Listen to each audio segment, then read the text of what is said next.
मधुबन जंगल रे गोटे टुनी चढ़ई रहुथिला आ तार गोटे नड़िया गछटिए थिला। सेई नड़िया गछ तले गोटे निंब गछटिए थिला। सेई निंब गछ उपरे कालू काऊ घर करी रहुथिला। अरे बा रानी काऊ, आज कौन मो मन पसंदर खाइबा बनेइछ? ए खाइबा देखी मोर बहुत लाड़ बोइलानी। आओ कालू काऊ, तमे ଏବେ जल्दी जल्दी खाओ, नहले खाइबा ठंडा ହେଇଯିବ। कालू काऊ जेतेबेले खाइबाकू जाए तो टुनी चढ़ईर नड़िया गछरू गोटे नड़िया कालू काऊ घर छाତରେ पड़े। आ छातटी फाटी जाई कालू काऊ खाइबा ताळीरे नड़ियाटी जाई पड़े। अरे ये गोटे कौन एते बड़ पत्थरटा कुआडू आसिला?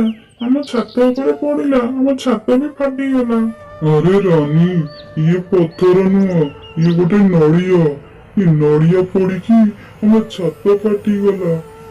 कालू काऊ, आउ केते दिन ये टुनी चढ़ई गछर नड़िया पड़ी हम घर छात भी फाटी गलानी। रुह, मु एबे जाउची से टुनी चढ़ई की पचारुची। तापरे कालू काऊ टुनी चढ़ई घर को पचारिया पई जाए। टुनी चढ़ई, तो नड़िया गछ जोगु मोर बहुत असुविधा होउची। आज गोटे नड़िया पड़ी मो घरर छात फाटी गला। आ मु खाउथिबा समय मो खाइबा ताळीरे पड़िला, आ खाद्य भी नष्ट होई गला।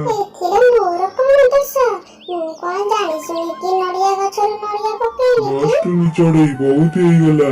ଏଇଥର ଯଦି ଆଉ ଥରେ ନଡିଆ ଗଛରୁ ନଡିଆ ପଡିଲା ଦେଖିବୁ, ତୁ ନଡିଆ ଗଛକୁ ଆସି ହାଣିଦେବି।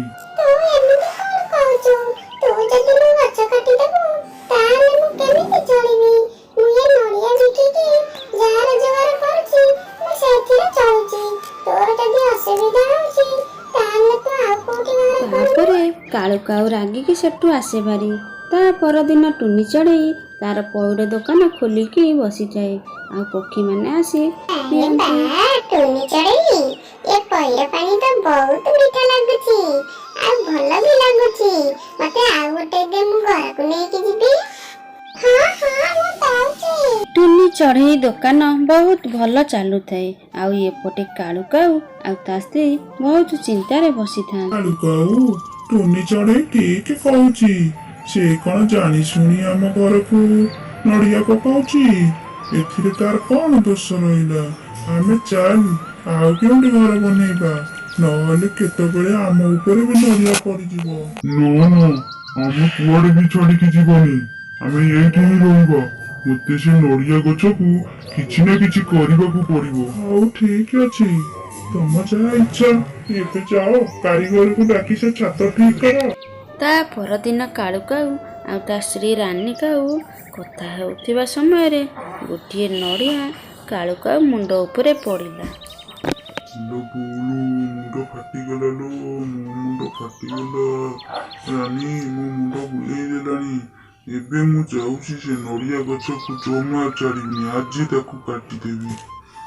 हाँ कालू, से नड़िया गछकू काटी दियो। काली टुनी चढ़ई आरपट जंगल को जीवो, ठीक सेतिकी बेले जाई से गछकू काटिदेबो। ता परदिन टुनी चढ़ई आरपट जंगल को जाए। आउ एपटे कालू काऊ पारा को डाकी, पारा भाई, ये नड़िया गछकू काटी दियो, जेमिति ये गछ आउ थरे उठिबानी। तो कालू काऊ, ये नड़िया गछ टुनी चढ़ई ना, हमको पैसा दरकार नाही। तमे एते मुंड खेलानी, जदि काटिबार अछि काट, नहले नाही मु आउ काहाकू काटिबी। तापरे पारा से गछ को काटे। किछि समय परे पारा से गछ को काटी दिए। हे वो गछटी कटि गला, मु शांति रे सोई ता परिबी। परदिन जेतेबेले टुनी चढ़ई जंगल रु फेरे देखे तो ता घर पाखरे बहुत सारा पक्षी ठिया होइचंदी। अरे घर पाखरे एते पक्षी कोन काई ठिया होइचंदी? जाय मु ता देखे। परे टुनी चढ़ई सांगे सांगे ता घर पाखକୁ ଯାଇ ଦେଖେ ତ ये कोन होला? मु नड़िया गछ किए काटिला? अरे टुनी चढ़ई मते क्षमा करिदे, मु तो नड़िया गछकू काटिची, किंतु मते कालू काऊ कहिला काटिबा पई, सेति पई मु काटिदेली। कालू काऊ को जम्मा छाड़िबिनी। मीनू चढ़ई, तमे जाओ से कालू काऊ आ ता से रानी काऊ डाकी के आनिबो। ता परे मीनू चढ़ई रानी काऊ आउ कालू काऊ को डाकिबा को चली जाए। आउ टुनी चढ़ई, भले से आरपट जंगल बुलिकी आसिलु ना। काऊ, तू न जानना परी होनी। तू मोर एते वर्षर ଗଛର ନଡ଼ିଆ ଗଛକୁ କାଟି ତୁ ଠିକ କଲୁନି।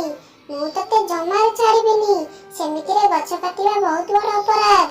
ମୁଁ ତତେ ରାଜାଙ୍କ ପାଖକୁ ନେଇକି ଯିବି। ସବୁ କଥା କହିବି। ସେ ତତେ ନିଶ୍ଚୟ ଦଣ୍ଡ ଦେବେ। ଆରେ ଯା ଯା ଟୁନି ଚଢେଇ, ତୋତେ ଯାହା ପାଖକୁ ଯିବାର ଅଛି ଯା। ମୁଁ କାହାକୁ ଡରେନି। କେହି ମୋର କିଛି ବି କରିପାରିବେନି। ଯା। କାଳୁ ତୋର ଛୋଟିଆ ଅସୁବିଧା ପାଇଁ ମୋର ବର୍ଷ ବର୍ଷ ବେପାର ବନ୍ଦ କରିଦେଲୁ। ମୁଁ ତତେ ଜମାରୁ ଛାଡ଼ିବିନି। ତୁ ଜମାରୁ ଠିକ କଲୁନି। ତତେ ମିଠୁ ମହାରାଜ ପାଖକୁ ନବାକୁ ହିଁ ପଡ଼ିବ। କାଳୁକାକୁ ରାଜାଙ୍କ ପାଖକୁ ନେଇକି ଯିବା ଦରକାର ନାହିଁ। ସେ କିଛି ବି ଭୁଲ କରିନାହାନ୍ତି। ମୁଁ ଏବେ ଯାଉଛି ମିଠୁ ରାଜାଙ୍କ ପାଖକୁ। ସେ ନିଶ୍ଚୟ ଦଣ୍ଡ ଦେବେ। ତୁ ଯଦି ନ ଯିବୁ ତାହେଲେ ରାଜାଙ୍କ ସୈନ୍ୟ ଆସି ତତେ ଟାଣିକି ନେବେ। ହଉ ଦେ ଚାଲ ଯିବା ରାଜାଙ୍କ ପାଖକୁ। ଚାଲ ଚାଲ। ତାପରେ କାଳୁ କାଉ ଆଉ ଟୁନି ଚଢ଼େଇ ରାଜାଙ୍କ ପାଖକୁ ଯାଆନ୍ତି। ଆଉ ରାଜାଙ୍କ ପାଖରେ ଟୁନି ଚଢ଼େଇ କାଳୁ କାଉର ସବୁ ଦୋଷ କଥା କହିଦିଅନ୍ତି। କାଳୁକାଉ, ତୁ ବହୁତ ବଡ଼ ଭୁଲ କଲୁ। ତୁ ଟୁନି ଚଢ଼େଇର ବର୍ଷ ବର୍ଷର ବେପାରକୁ ତୁ ବନ୍ଦ କରିଦେଲୁ। ସେ ବେପାର କରୁଥିଲା ସତ, ମୁଁ କିନ୍ତୁ ରାଗ ରଖିକି କାଟିନି। ସବୁଦିନ ଟୁନି ଚଢ଼େଇର ନଡ଼ିଆ ଗଛରୁ ନଡ଼ିଆ ପଡ଼ି ମୋ ଘରର ଛାତ ଭାଙ୍ଗି ଯାଉଥିଲା। ଆଉ ସବୁବେଳେ ମୋ ଘରର ଜିନିଷ ନଷ୍ଟ ହେଇଯାଉଥିଲା। ସେଥିପାଇଁ ମୁଁ ତାର ଗଛ କାଟିଦେଲି। ଆଉ ଆପଣ ଜାଣିଛନ୍ତି, ଗୋଟିଏ ବଡ଼ ନଡ଼ିଆ ଆସି ମୋ ମୁଣ୍ଡ ଉପରେ ପଡ଼ିଥିଲା। ମହାରାଜ, ସେ ଚାହିଁଥିଲେ ଅନ୍ୟ କେଉଁଠି ଘର କରି ରହିପାରିଥାନ୍ତା। ଏଥିରେ ଏତେ ଜିଦ୍ କରିବାର କଣ ଥିଲା? ଆଉ ସେ ନଡ଼ିଆ ତ ମନକୁ ଗଳି ପଡୁଥିଲା। ମୁଁ କଣ ତାକୁ ଜାଣି ଶୁଣିକି ପକଉଥିଲି କି?